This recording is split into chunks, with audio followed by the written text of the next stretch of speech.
എല്ലാ കൂട്ടുകാർക്കും നല്ലൊരു ദിവസം ആശംസിച്ചുകൊണ്ട് മാമ്പഴത്തിന്റെ പുതിയ വീഡിയോയിലേക്ക് സ്വാഗതം. ആദ്യമായിട്ട് കാണുന്നവരാണെങ്കിൽ ചാനൽ ഇഷ്ടപ്പെട്ട ഒന്ന് സബ്സ്ക്രൈബ് ചെയ്യാൻ മറക്കരുത്. അതോടൊപ്പം തന്നെ കണ്ടുകൊണ്ടിരിക്കുന്ന എല്ലാവരുടെ സപ്പോർട്ടിലേക്കും തുടർന്നും പ്രതീക്ഷയുണ്ട്. നമുക്ക് നേരെ ഗൗരിയുടെ ശങ്കറിന്റെ ഒക്കെ ഇന്നത്തെ ആ വിശേഷത്തിലേക്ക് അങ്ങോട്ട് പോയാലോ. ഇന്നത്തെ വിശേഷത്തിൽ കാണിച്ചിരിക്കുന്ന ആദർശിന്റെ അരിയിലേക്ക് വേണി വരുവാണ്. വേണി വന്നിട്ട് ചോദിച്ചു, എന്താ ആദർശേട്ടാ ഇങ്ങനെ? എന്ത് പറ്റി ആദർശേട്ടന്? എന്തെങ്കിലും എന്നോട് പറയാനുണ്ടോ? സത്യം പറ, എന്തെങ്കിലും പ്രശ്നം ആദർശേട്ടനുണ്ടോ എന്ന് ചോദിക്കുകയാണ്. ഇത് കേട്ട ആദർശ് പറഞ്ഞു, ഒന്നുമില്ല, എന്തോ കാര്യമുണ്ട്, ഇല്ലെങ്കിൽ ആദർശേട്ടൻ ഇങ്ങനെ ഇരിക്കില്ല എന്ന് പറയണേ. എനിക്ക് നിന്നോടൊരു കാര്യം പറയാണ്ട് വേണിന്ന് പറയണേ. എന്ത് കാര്യമാണെങ്കിലും എന്നോട് തുറന്നു പറ, പക്ഷെ അത് പറഞ്ഞു കഴിയുമ്പോൾ നിനക്ക് വിഷമാവോ? ഞാൻ എന്തിനാ വിഷമിക്കുന്നതെന്ന് ചോദിക്കണം. അത് പറഞ്ഞു കഴിയുമ്പോൾ നിനക്ക് ഇഷ്ടമാണ്, നീ എന്ത് ചെയ്യണമെന്നറിയാവോ? ഇവിടെ നിന്ന് ആദർശമായിട്ട് ഐ ലവ് യു എന്ന് വിളിച്ചു പറയുമെന്ന് ചോദിക്കണം. അതൊക്കെ ഞാൻ പറയാം, ഞാനൊന്ന് ആലോചിക്കട്ടെ, ആദ്യം കാര്യം പറ, എന്താന്ന് പറ, എന്തിനാ എന്നോട് ഒളിച്ചു വെക്കുന്നതെന്ന് ചോദിക്കുകയാണ്.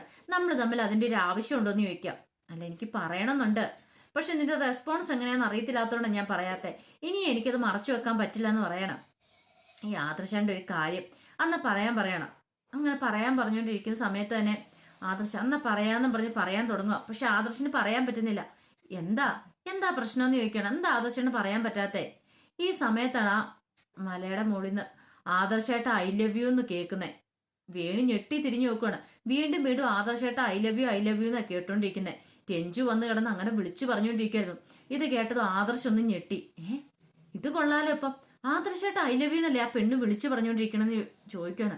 ഇതൊക്കെ കേട്ട് കഴിഞ്ഞപ്പോഴത്തേനും ആദർശ് ഓടുവാണ് ഇറങ്ങി അങ്ങോട്ട്. ആദർശായിട്ട് അവിടെ നിൽക്കുക, ഞാനൊന്ന് പറയട്ടെ എന്ന് പറഞ്ഞ് വേണി പുറകെ ചെല്ലുവാണ്. പക്ഷെ ആദർശ് നിന്നില്ല. ആദർശ് ഓടുക. ആദർശായിട്ട് എനിക്ക് ഓടാൻ പറ്റില്ല, അവിടെ നിൽക്കുക, ഞാൻ പറയുന്ന ഒന്ന് കേൾക്കാനൊക്കെ പറയുന്നുണ്ട്. അങ്ങനെ വേണി പുറകെ ഓടുവാണ്. അവസാനം ആദർശിന്റെ അടി എത്തി. എന്നിട്ട് ആദർശം വിളിച്ചു, എന്ത് പരിപാടി ആദർശേട്ടാ കാണിച്ചേ? ആദർശൻ എങ്ങോട്ടേ ഓടിപ്പോണേന്ന് ചോദിക്കുവാണ്. അല്ല, ഞാന് സത്യം പറയാം ആദർശേട്ടാ, ആ പെണ്ണ് ആരാന്ന് ചോദിക്കുവാണ്. ഏത് പെണ്ണ്?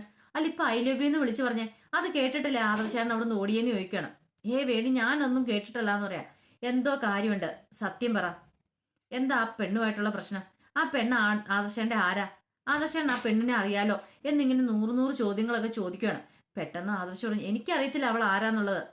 ആദർശേട്ടൻ എന്നോട് കള്ളം പറയണ്ട, ആദർശേട്ടൻ മുഖത്ത് എഴുതി വെച്ചിട്ടുണ്ട് കള്ളവാന്നുള്ള കാര്യം. അല്ലെങ്കിൽ പിന്നെ അവൾ എന്തിനാ അങ്ങനെ വിളിച്ചു പറയണ്ടേ? വല്ല ആവശ്യമുണ്ടോ എന്ന് ചോദിക്കണം. ആദർശോളത്ത് പെട്ടു. ഇനി ഇവളോട് എന്ത് മറുപടി പറയും? എന്ത് കള്ളത്തരം പറഞ്ഞ ആദർശോളത്ത്.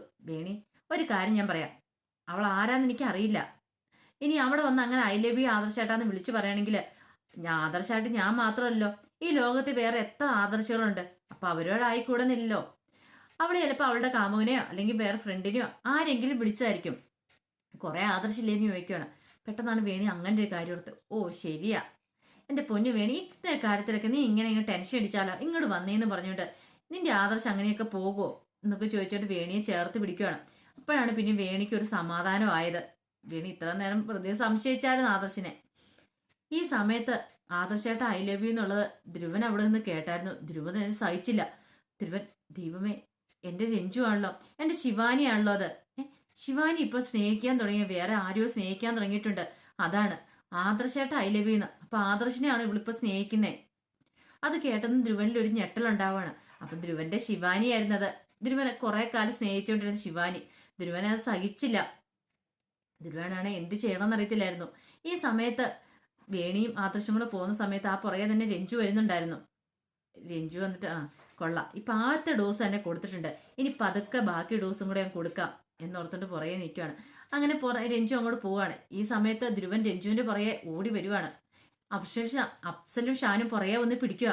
എന്നിട്ട് ചോദിച്ചു, എന്താ മച്ചനെ കാണിക്കണേ? നിങ്ങൾ എന്താ കാണിക്കണേ നിൽക്കും? എനിക്ക് എന്റെ ശിവാനിയുടെ അടുത്തേക്ക് പോകണമെന്ന് പറയാം. മച്ചാൻ എന്ത് പരിപാടി കാണിക്കുന്നത്? പൊട്ടത്തരം കാണിക്കില്ല. മച്ചാൻ ജീവിച്ചിരിപ്പണെന്ന് ആർക്കും അറിയത്തില്ല. ഇപ്പൊ ശിവാനിയുടെ മുന്നിൽ ചെന്ന് പ്രത്യക്ഷപ്പെട്ടിട്ടുണ്ടെങ്കിൽ അവൾ അറിയും മച്ചാൻ മരിച്ചിട്ടില്ലെന്നുള്ള കാര്യം. ഇപ്പോഴാരും അറിയാൻ പാടില്ല. അറിയാലോ, പൊട്ടത്തരം ഒന്നും കാണിക്കില്ലെന്ന് പറഞ്ഞിട്ട് അങ്ങോട്ട് വിളിച്ചോണ്ട് പോവാണ്. എന്നിട്ട് സൈഡിലേക്ക് കൊണ്ടുപോവാ. അതെ, എനിക്ക് പറ്റുന്നില്ലടാ, എനിക്ക് സഹിക്കാൻ പറ്റുന്നില്ല. എന്റെ ശിവാനിയ, അവൾ എന്നെ സ്നേഹിച്ചിരുന്ന എല്ലാ ഗൗരി കാണാൻ നശിപ്പിച്ചേ.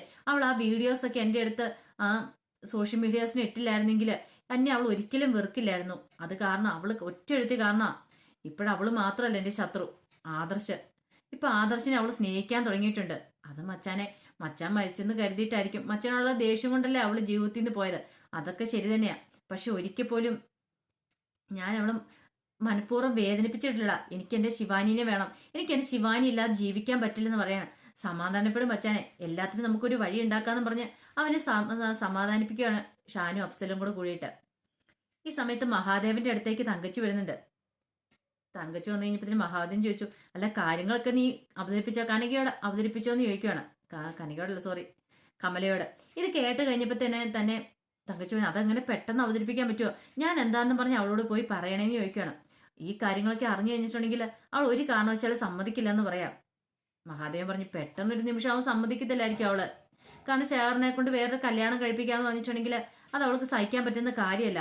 പക്ഷെ നമ്മൾ അവളെ കൊണ്ട് സമ്മതിപ്പിച്ചേ പറ്റുള്ളൂ. ആ ഗൗരി വരുന്നതിന് മുമ്പ് നമ്മൾ ഉദ്ദേശിച്ച കാര്യം നടക്കണമെന്ന് പറയാം. തങ്കച്ചു പറഞ്ഞു, എന്തേലും ഒരു പോംവഴി ഉണ്ടാക്കാം, ഇല്ലെങ്കിൽ നമ്മൾ ഇത്രയും കാലം സ്വപ്നം കണ്ടെല്ലാം വെറുതെ ആകുമെന്ന് പറയാം. മഹാദേവൻ പറഞ്ഞു, എനിക്കൊരു പേരക്കുഞ്ഞിനെ വേണം, ഇനി ഒരിക്കലും അവളെ കൊണ്ട് അത് തരാനായിട്ട് സാധിക്കില്ല. അപ്പൊ അതിനുള്ള വഴിയാണ് നമ്മളിനി കാണണ്ടേന്ന് പറയാണ്. ഈ സമയത്ത് ശേഖർ അങ്ങോട്ട് വരുന്നേ, അതെ, നിങ്ങൾ ഇങ്ങനെയൊന്നും പറഞ്ഞു തന്നിട്ട് ഒരു കാര്യമില്ല, അവള് സമ്മതിക്കുമെന്ന് എനിക്ക് തോന്നുന്നില്ല, അവളെ പേടിപ്പിച്ച് നിർത്തുക വേണ്ടത് എന്ന് പറയണം. ദേ, ഒന്നും നീ പേടിപ്പിച്ചതിന്റെ ബലമാണ് ഇപ്പൊ കിട്ടിയത്, ഇനി ആ വരെ പരിപാടിക്കൊന്നും പോയേക്കില്ല. പറഞ്ഞു കേട്ടല്ലോ, പറയുന്ന അനുസരിച്ച് അടങ്ങി ഒതുങ്ങി ഇവിടെ നിന്നോണം. മനുഷ്യന് ഒരു വഴിക്ക് ഒന്ന് ആയിക്കൊണ്ട് വരുമ്പോഴാണ് അവൻ വീണ്ടും ഓരോ തന്ത്രങ്ങൾ ഒപ്പിച്ചുകൊണ്ട് വരുന്നതെന്ന് മഹാദേവൻ പറയണം. ഞങ്ങൾ പറയുന്ന നീ അങ്ങോട്ട് അനുസരിച്ചാൽ മതി.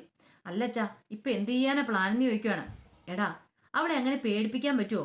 പേടിപ്പിച്ചിട്ടുണ്ടെങ്കിൽ കാര്യങ്ങളൊന്നും മുന്നോട്ട് പോകത്തില്ലെന്ന് പറയണം. അല്ല, എന്ത് മുന്നോട്ട് പോകത്തെ, എന്നാ സംഭവിക്കുന്നത്? അല്ല, അവളോട് അങ്ങനെ ഭീഷണിപ്പെടുത്തി പറഞ്ഞിട്ടുണ്ടെങ്കിൽ അവള് സമ്മതിക്കുവോ? അവൾക്ക് നമ്മൾ കൊടുക്കാനുള്ള സ്വർണം പണമൊക്കെ തിരിച്ചു കൊടുക്കേണ്ടി വരുമല്ലേ, അവളുടെ കുടുംബത്തെയും തന്നെ. അതിന്റെ ഒന്നും ആവശ്യമില്ലച്ചാ, ഇത്രയും കാലം അവൾ ഈ കുടുംബത്തിൽ കിടന്ന് തിന്നു മുടിച്ചല്ലേ, അപ്പൊ അതിനുള്ള കാര്യം പൈസ വരുമെന്ന് ചോദിക്കുക. ഇതൊക്കെ ഇപ്പം നീ പറയും മോനെ, പക്ഷെ അത് പിന്നീട് നടക്കുന്ന കാര്യമില്ല. അവൾ കൂടെ കേസ് കൊടുക്കും. കേസ് കൊടുത്തിട്ടുണ്ടെങ്കിൽ നീ നഷ്ടപരിഹാരം കൊടുക്കേണ്ടി വരും. കൂടാതെ അവളുടെ സ്വർണ്ണവും പണമൊക്കെ വേറെ കല്യാണം കഴിച്ചിട്ടുണ്ടെങ്കിലും നിനക്ക് പിന്നീട് അത് ബാധ്യമാകുള്ളൂ പറയാം. അത് ശരിയാണല്ലോ എന്ന് ഓർക്കുകയാണ്. നമുക്ക് തന്ത്രപരമായിട്ട് വേണം അവളെ കൈകാര്യം ചെയ്യാനായിട്ട്, അല്ലെങ്കിൽ അവൾ നമ്മുടെ പിടിവിട്ടു പോകും. അതുകൊണ്ട് അവളെ പതുക്കെ കാര്യങ്ങളൊക്കെ പറഞ്ഞ് ഞങ്ങൾ മനസ്സിലാക്കിക്കൊള്ളാം, നീ അതോർത്ത് വിഷമിക്കണ്ടെന്ന് പറഞ്ഞ് ശേഖരനെ ആശ്വസിപ്പിക്കുകയാണ്. ഈ സമയത്ത് ഗൗരി അവിടെ കിടന്ന് മലയുടെ മുകളിൽ കിടന്ന് ശങ്കർ ഐ ലവ് യു എന്ന് വിളിച്ചു പറഞ്ഞുകൊണ്ടിരിക്കുകയാണ്. ചെവി പൊട്ടുമാറ വിളിച്ചു പറഞ്ഞുകൊണ്ടിരിക്കുന്നത്. അപ്പൊ ശങ്കർ താഴെയുണ്ട്. അപ്പൊ ശങ്കർ ആ പാറ ഇറങ്ങി താഴേക്ക് പോയിക്കൊണ്ടിരിക്കുകയാണ്. പെട്ടെന്ന് ഗൗരി ശങ്കറിന്റെ അടുത്തേക്ക് വരിക. അടുത്തേക്ക് വന്നപ്പോ ശങ്കർ പറഞ്ഞു, ഞാൻ കേട്ടില്ല നീ പറഞ്ഞേ, ഒന്നുകൂടെ ഉറക്കം വിളിച്ചു പറയാൻ പറയും. വീണ്ടും അതന്നെ പറഞ്ഞുകൊണ്ടിരിക്കുകയാണ്. ഞാൻ കേട്ടില്ലെന്ന് പറഞ്ഞു കഴിഞ്ഞപ്പോഴത്തേനും ശങ്കറിന്റെ ചെവിയിൽ ചെന്നിട്ട് പറയാ, ശങ്കർ ഐ ലവ് യു എന്ന് പറയാണ്. ഇത് കേട്ടാ ശങ്കർ, ഇപ്പം ഞാൻ കേട്ടു, നീ റൊമാൻറ്റിക് ആണെന്നാണ്, നല്ല ഭംഗിയുണ്ട് കേട്ടോ എന്ന് പറയാണ്. അല്ല ശങ്കർ, ഇനി ശങ്കർ ഐ ലവ് യു എന്ന് പറ. ഞാനിതിന് ഐ ലവ് യു എന്ന് പറയുന്നത്. ഓഹോ, അപ്പൊ പകരം വീട്ടു അല്ലേ? അന്ന് വന്നു കഴിഞ്ഞപ്പോഴത്തേനും ശങ്കർ എന്നോട് പറഞ്ഞിട്ട് ഞാൻ ശങ്കറിനോട് തിരിച്ചു പറഞ്ഞില്ലോ എന്ന് പറയണം. അതുകൊണ്ടല്ലേ ആ പകരം വീട്ടുന്നല്ലേ എന്ന് ചോദിക്കും. അതൊക്കെ അന്ന്, ഞാൻ എന്തിനാ നിന്നോട് പകരം വീട്ടുന്നത്, എനിക്ക് അങ്ങനെ പ്രതികാരം ഇല്ലെന്ന് പറയാം. കള്ളം പറയരുത്, ശങ്കർ എന്നോട് ഐ ലവ് യു പറഞ്ഞില്ലെങ്കിൽ ഞാൻ ശങ്കറിനോട് മിണ്ടില്ല എന്ന് പറയാം. ആ ശരി, ഐ ലവ് യു എന്ന് വെറുതെ ഒരു ഒഴുക്കം മട്ടിൽ അങ്ങോട്ട് പറയാണ്.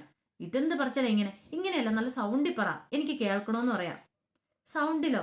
ഇത്ര സൗണ്ടൊക്കെ ഉള്ളെന്ന് പറയണം. എന്നാ വേണ്ട, ഞാൻ ശങ്കറിനോട് കൂട്ടില്ലെന്ന് പറഞ്ഞ് ഗൗരി അങ്ങോട്ട് കയറി പോവാണ്. ഗൗരി അങ്ങനെ കയറി പോയിട്ട് തിരിഞ്ഞു നോക്കിയപ്പോഴത്തേന് ശങ്കറിനെ കണ്ടില്ല.